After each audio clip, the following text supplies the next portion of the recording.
All right, we're gonna do the second video, the second story from the paired text titled Conquering Fear.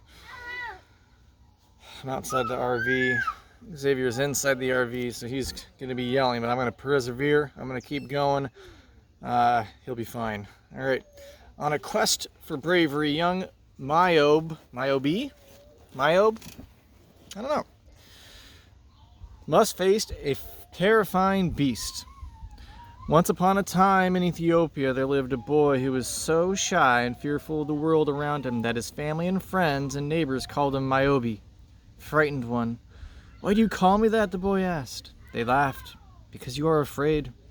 Myobe pondered these words. He decided he must find a way to overcome his fear. So he packed a sack and set off into the world to find what he feared and to conquer it. That night he slept under the wide umbrella of the sky and stared up at the darkness. Before drifting off to sleep, he whispered to himself, "I see you, but I will conquer you, fear." At midnight the wolves began to howl. The sound woke Myobe, but instead of running away, he walked toward the sound, saying aloud, "I will conquer you, fear." He walked until the sun began to rise, and when he saw its golden orb, he smiled with relief, for he had survived the first night. "I am becoming brave," he said as he walked on. Soon he came to a village. "I don't know these people at all," he thought. "They might be unkind to a stranger." But he straightened up and walked into the village, saying aloud, "I will conquer you, fear." He found the village elders muttering among themselves. As Myobe came over, they looked up and sneered. "Who are you?" "I'm traveling the world to become brave." The elders laughed. "Fool! No one can find bravery where it does not exist." "What do you mean?" Myobe asked. The elders sighed unhappily. "We are doomed," said one man. "Our village is threatened by a monster." Myobe followed the man's gaze to the top of the mountain. "See him. There," the man said. Myobe squinted. He did not want to insult the man, but he saw nothing. "Look," said another man. "See? It's the head of a crocodile, a monstrous crocodile." "And the body of a gigantic hippopotamus," cried another man. "It's like a dragon," yet another man cried, "with fire shooting from its snout." Now Myobe began to see the monster, the smoke and fire, the wrinkled skin, the fiery eyes. "I see," he said, but silently he promised himself that he would not be afraid.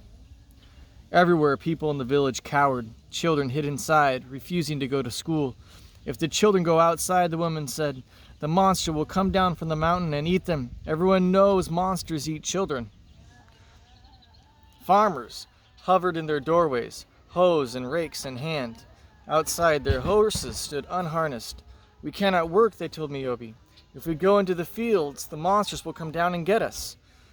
Myobe saw goats, sheep, and cows wandering out at the edge of the village. No one came to milk them or tend to them. No one planted crops, for few left their homes. "The monster is going to destroy us," they whispered among themselves as Myobe listened. Finally, Myobe decided it was up to him to destroy the monster. "I wish to conquer fear," he announced, "and so I shall climb the mountain and slay the monster." "No, son, don't do it," the elders cried. "You will die." Myobe shivered and his heart fluttered, but he was determined. "I must conquer fear," he said. At the base of the mountain, Myobe looked up and felt a chill. The monster appeared bigger and more fiery than any dragon, fiercer than a pack of wolves or a nest of snakes. He remembered the days when he was afraid. With a deep breath, he began to climb. As he climbed, he looked up, but now he saw the monster. It seemed smaller. "How peculiar," he said aloud. He continued to climb. Halfway up, he looked again. He squinted, shielding his eyes, but the monster's eyes no longer seemed as fierce. The flames no longer shot from its snout. "The closer I get, the smaller he looks," Myobe said, puzzled. He continued to climb, pulling his dagger from his sack so that he would be prepared. As he came around a bend in the path, he saw the summit before him. He gasped. The monster had disappeared.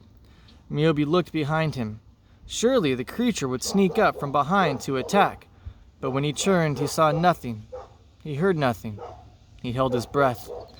Then he continued on until at last he reached the top. All was empty and quiet. Nothing was there. Suddenly he heard a sound at his feet. He looked down and saw a little creature, a toad with wrinkled skin and round, frightened eyes. "How did you become so small?" he asked. The monster said nothing, so Miyobi cradled it in his hands and walked down the mountain. When he reached the village, the people cried, "He's safe!" They surrounded him. Miyobi held out his hands and showed them the tiny wrinkled toad. "This is the monster," he said. "What is your name?" the elder asked the toad. The creature croaked. The elder looked up at the crowd and said, "Miyobi has brought us the monster. Its name is Fear."